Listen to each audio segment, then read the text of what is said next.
Évangile selon Matthieu, chapitre 9.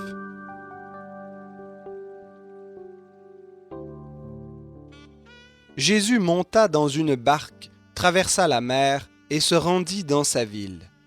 On lui amena un paralytique couché sur un lit. Jésus, voyant leur foi, dit au paralytique, « Prends courage, mon enfant, tes péchés te sont pardonnés. » Sur quoi quelques scribes se dirent, « Cet homme blasphème. » Et Jésus, qui connaissait leurs pensées, dit, « Pourquoi avez-vous de mauvaises pensées dans vos cœurs? Qu'est-ce qui est plus facile de dire, « Tes péchés te sont pardonnés » ou de dire, « Lève-toi et marche » Or, afin que vous sachiez que le Fils de l'homme a sur la terre le pouvoir de pardonner les péchés, « Lève-toi, dit-il au paralytique, prends ton lit et retourne chez toi. » Il se leva et s'en alla chez lui. À cette vue, les foules saisies de crainte glorifièrent Dieu qui a donné aux hommes un tel pouvoir. En passant plus loin, Jésus vit un homme appelé Matthieu, assis au bureau des péages. Il lui dit « Suis-moi ». Matthieu se leva et le suivit. Jésus était à table dans la maison. Or, beaucoup de péagers et de pêcheurs avaient pris place avec lui et avec ses disciples. À cette vue, les pharisiens dirent à ses disciples, « Pourquoi votre maître mange-t-il avec les péagers et les pêcheurs ?» Jésus, qui avait entendu, dit, « Ce ne sont pas les bien portants qui ont besoin de médecins, mais les malades. Allez apprendre ce que signifie « Je veux la miséricorde et non le sacrifice, car je ne suis pas venu appeler des justes, mais des pécheurs. » Alors, des disciples de Jean vinrent auprès de Jésus et dirent, « Pourquoi nous et les pharisiens jeûnons-nous, tandis que tes disciples ne jeûnent pas? » Jésus leur répondit, « Les amis de l'époux peuvent-ils mener deuil tant que l'époux est avec eux? Les jours viendront où l'époux leur sera enlevé, et alors ils jeûneront. Personne ne met une pièce de drap neuf à un vieux vêtement, car le morceau tire sur le vêtement, et il en résulte une déchirure pire.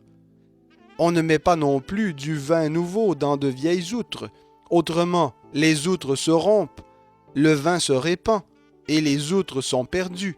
Mais on met le vin nouveau dans des outres neuves, et l'ensemble se conserve. » Tandis qu'il leur adressait ces paroles, un chef arriva, se prosterna devant lui et dit, « Ma fille est morte il y a un instant, mais viens, impose-lui les mains, et elle vivra. » Jésus se leva et le suivit avec ses disciples.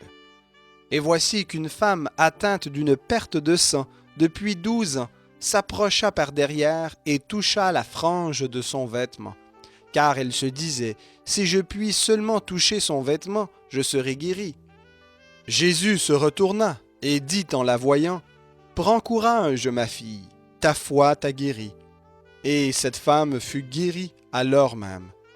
Lorsque Jésus fut arrivé à la maison du chef et qu'il vit les joueurs de flûte et la foule bruyante, il leur dit, « Retirez-vous, car la jeune fille n'est pas morte, mais elle dort. » Et il se moquait de lui.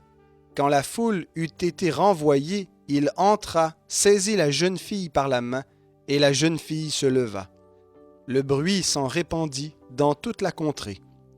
Comme Jésus s'en allait, 2 aveugles le suivirent en criant, « Aie pitié de nous, fils de David !»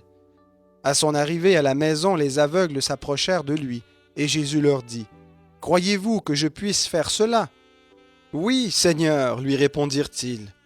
Alors il leur toucha les yeux en disant, « Qu'il vous soit fait selon votre foi. » Et leurs yeux s'ouvrirent. Jésus leur fit cette recommandation sévère, « Prenez garde que personne ne le sache. » Mais à peine sortis, ils répandirent sa renommée dans le pays entier. Comme il s'en allait, on lui amena un démoniaque muet. Le démon chassé le muet parla, et les foules dans l'admiration disaient, « Jamais rien de semblable ne s'est vu en Israël. » Mais les pharisiens disaient, « C'est par le prince des démons qu'il chasse les démons. » Jésus parcourait toutes les villes et les villages. Il enseignait dans leurs synagogues, prêchait l'évangile du royaume et guérissait toute maladie et toute infirmité. À la vue des foules, il en eut compassion, car elles étaient lassées et abattues comme des brebis qui n'ont pas de berger. Alors il dit à ses disciples, « La moisson est grande, mais il y a peu d'ouvriers. Priez donc le Seigneur de la moisson d'envoyer des ouvriers dans sa moisson. »